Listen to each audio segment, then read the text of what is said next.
Hola, buenos días, pues, querido público de YouTube. Aquí estamos otra vez en otro nuevo video. ¿Y cuál es esta información que nos tiene para hoy, don Arturo? Es una información demasiado interesante como todos los escritos que tenemos, que siempre los ponemos a disposición de nuestros hermanos allá afuera, o sea, el público. Para identificación de nosotros es la OHE 0089. La hemos titulado Los gnósticos pervierten el Evangelio. Bueno, cabe decir, para empezar aquí la información, para que sepan todos quiénes son los gnósticos, es un grupo bien grande de hermanos que obviamente pues están hambrientos o ávidos de tener más gente a su favor. Entonces, cuando Pablo y Pedro, cada quien por su lado, andaban evangelizando a muchos pueblos, pues atrás de ellos, como decir, al siguiente día que ellos hablaban con las familias, al siguiente día se presentaban los gnósticos, hablándoles, diciéndoles que ellos tenían un secreto mejor de lo que le habían dado el día anterior y les lavaban un poco el cerebro, pero con mentiras. No es que los gnósticos supieran lo espiritual, no, ese era el problema. Pero bueno, vamos a enterarnos por este hermano que nos ha abierto los ojos, que se llama Elliot Edman. Entonces, pues sí, porque en las religiones están hablando esto, pero no es la verdad. Vamos a enterarnos aquí lo que ha sido verdadero. Bueno, empezamos de esta manera. Hermanos míos, los gnósticos pervierten el Evangelio en aquella época y es lo que verán ustedes en esta otra parte del mensaje que voy a continuar en este instante. Comenzaré por decirles a todos que los maestros que corrompían y perjudicaban las iglesias en Galacias estaban influidos como uno de los gnósticos, o sea, uno que tiene conocimientos, porque así eran conocidos los gnósticos, que tenían muchos conocimientos, pero no sé, porque espirituales no eran, pero sí tenían muchos conocimientos de otra índole. Proseguimos. Por lo tanto, estos, buscando seguidores para sí, venían detrás de Pablo diciendo tener un conocimiento secreto y oculto que esclarecería y ampliaría los conocimientos de los cristianos. Hermanos, antes de seguir quiero que ustedes observen muy detenidamente lo que voy a continuar. Bueno, aquella región del mundo antiguo tenía una fuerte influencia de la cultura griega y los ciudadanos se preciaban de su criterio y su gran curiosidad intelectual. Luego, los maestros gnósticos encontraron mentes ávidas de escuchar sus nuevas enseñanzas. Recuerden, aquí está diciendo que los gnósticos encontraron mentes hambrientas, ávidas de la verdad, la cual ellos no tenían la verdad, pero como la gente no sabía nada, pues creo que les lavaban bien en la cabeza y demás. Vamos al siguiente. Hermanos, enterados de que los gnósticos estaban trastornando a la gran congregación de la ciudad de Corinto, Pablo escribió: pero temo que como la serpiente con su astucia engañó a Eva, los sentidos de todos ustedes sean de alguna manera extraviados de la sincera fidelidad a Yahshua. O sea, que dejaran de creer, ¿verdad? Sí, así es. Porque si viene alguno predicando a otro Yahshua que el que les hemos predicado, o si reciben otro espíritu que el que han recibido, u otro evangelio que el que han aceptado, bien lo toleran. Eso está en la Biblia, lo pueden comprobar en 2 de Corintios 11, versículos 3 y 4. Lo hago así para que comprueben los hechos en el libro bíblico. Vamos al siguiente. Luego, mas para los gnósticos, el mensaje del evangelio no era sencillo. Claro, porque ellos no sabían lo espiritual, no era sencillo. Hermanos, habían transcurrido muchos años desde la muerte de Yahshua. Quienes lo conocieron personalmente estaban viejitos y algunos ya habían muerto. El hermano Jesús o Yahshua se estaba convirtiendo en objeto de intensas especulaciones y fuera de la iglesia de nuestro Creador, los hechos de su vida estaban rodeados de un manto de leyenda. Entonces, pronto se introdujeron extraños evangelios nuevos y mitos acerca del Hijo de nuestro Creador. Los maestros gnósticos discutían interminablemente acerca de la naturaleza de Yahshua, mientras dejaban de lado el mensaje del reino de nuestro Creador que Él trajo. Este párrafo se los explico para que sepan cómo está la situación. Los maestros gnósticos discutían todo el tiempo acerca de la naturaleza de Yahshua.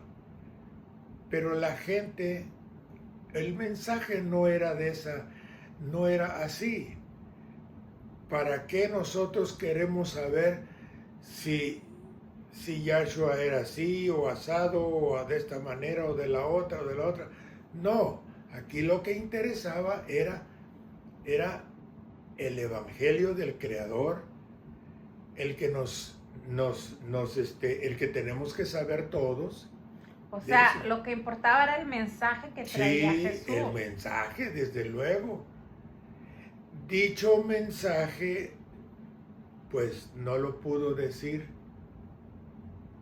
Yahshua porque se atravesaron muchos problemas. Bueno, proseguimos. Entonces, mientras tanto, Pablo seguía anunciando la buena nueva del reino en la provincia de Asia, Turquía Occidental. Luego de regreso en Jerusalén, fue encarcelado para el año 57 después de Cristo. O sea que Pablo, cuando fue encarcelado en Jerusalén, Pues habían pasado, era el año 57. ¿Como cuántos años tendría Pablo? A lo mejor unos 65. Vamos a suponer que tenía 15 años cuando empezó con Yahshua. No, 15. tenía más, don, porque sí, porque él, acuérdese que él era un soldado romano. Sí. Entonces, Sí. ya para cuando, o sea, él ya había tenido una trayectoria como en las políticas romanas. Sí, exactamente. Entonces ya era más, mayor. Esa era su nacionalidad. Ajá. Romano. Entonces, él tenía, o sea, él ya era como un general o algo así. No sé, no tengo conocimiento de eso. Sí, entonces él ya era más mayor, no sé qué edad, la verdad. Bueno, aquí vamos a seguir leyendo a ver qué dice. Para el año 57 fue encarcelado en Jerusalén a raíz de falsas acusaciones de sus propios compatriotas. Después de 2 años, apeló al César invocando sus derechos como ciudadano romano y lo enviaron prisionero a Roma. Entonces aquí vemos que Pablo va a Roma. Entonces, mientras Pablo esperaba el juicio en Roma, en los años 60 y 62, pudo vivir solo aunque encadenado al soldado que lo custodiaba. Esto lo pueden comprobar en la Biblia en Hechos 28, versículo 16. Luego, a pesar de tan difíciles circunstancias, siguió predicando el Evangelio del Reino no solamente a la familia del César, sino a todos los que acudieron a él libremente. Y Pablo permaneció 2 años enteros en una casa alquilada y recibía a todos los que a él llegaban, predicando el reino de nuestro Creador y enseñando acerca de nuestro hermano Jesús abiertamente y sin impedimento. Esto también lo pueden ver en la Biblia, en Hechos 28, versículo 30 y 31. Ahora bien, durante esos años muchos llegaron a llamarse cristianos. El gobierno romano, aunque en general toleraba las creencias extranjeras, se dio cuenta de que se estaba hablando en contra del cristianismo en todas sus formas. Luego, para el año 64, el emperador Nerón aprovechó esa actitud como pretexto para perseguir a los cristianos. Así, queridos hermanos, se dio comienzo a una serie de persecuciones que siguieron con algunas interrupciones por espacio de 250 años. Entonces, antes de morir, el apóstol Pedro advirtió a la iglesia perseguida que se cuidara de los maestros falsos, cuyo número iba en aumento, y que él y Pablo habían ordenado de buena fe. Recordemos que tanto Pedro como Pablo, ellos eran pareja, pero de diferentes calles, andaban predicando. Ajá. Ellos sabían exactamente cómo estaba absolutamente todo esto.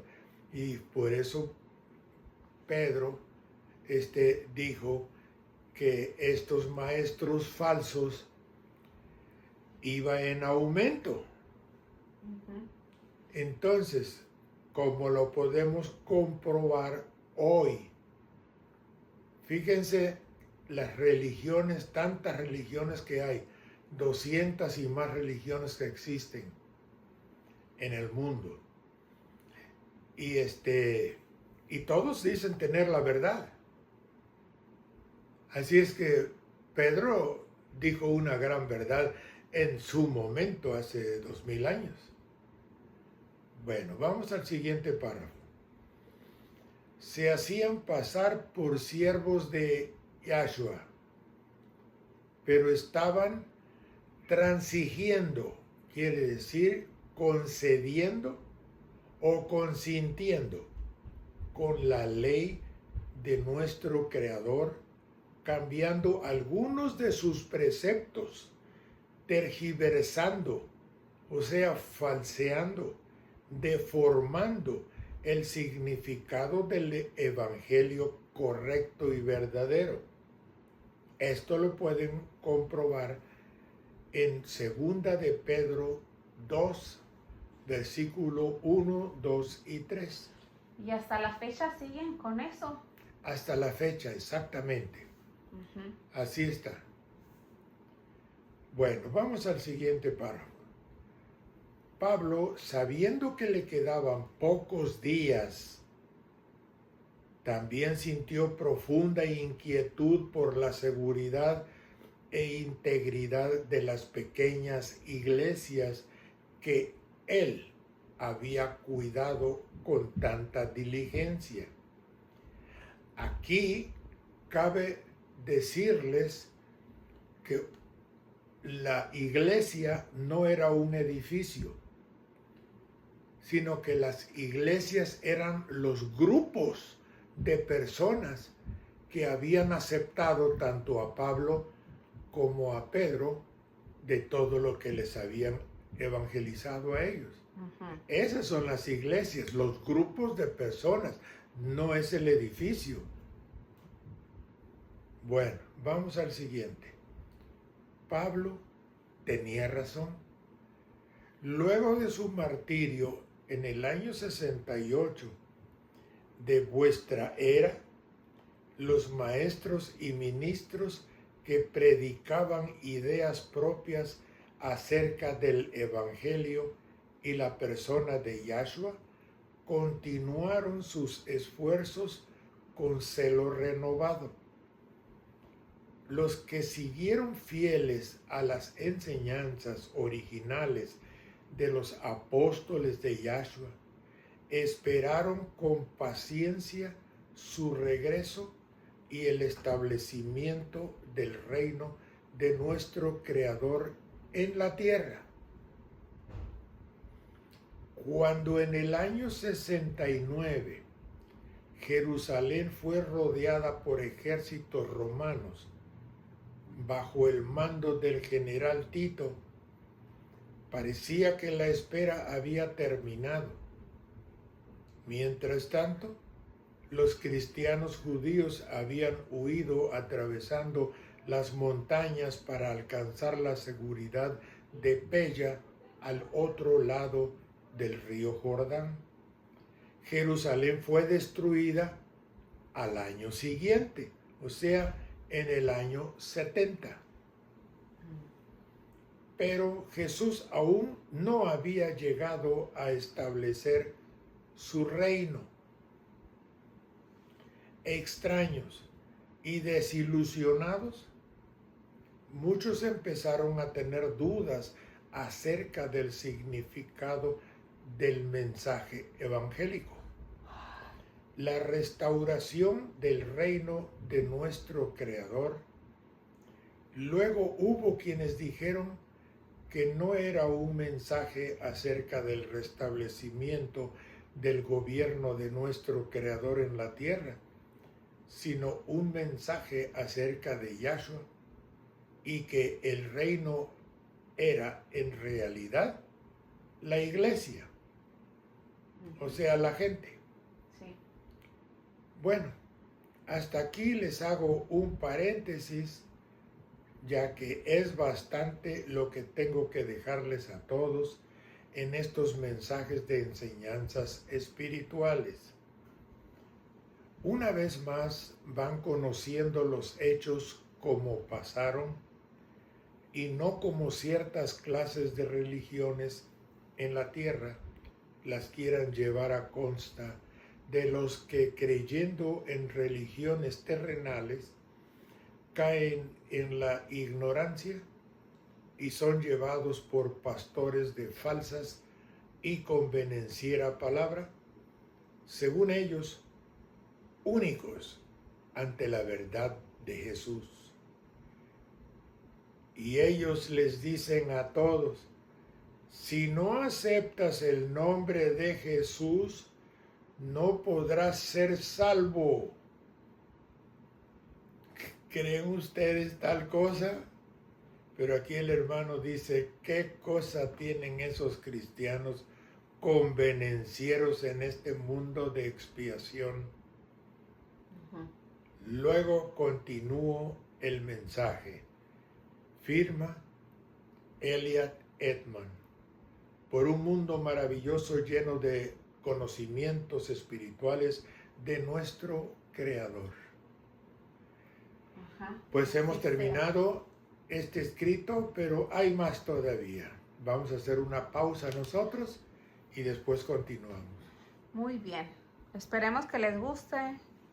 Le den like, lo compartan y activen la campanita para que les lleguen más informaciones como estas. Nos vemos en un ratito. Bye bye. Bye bye.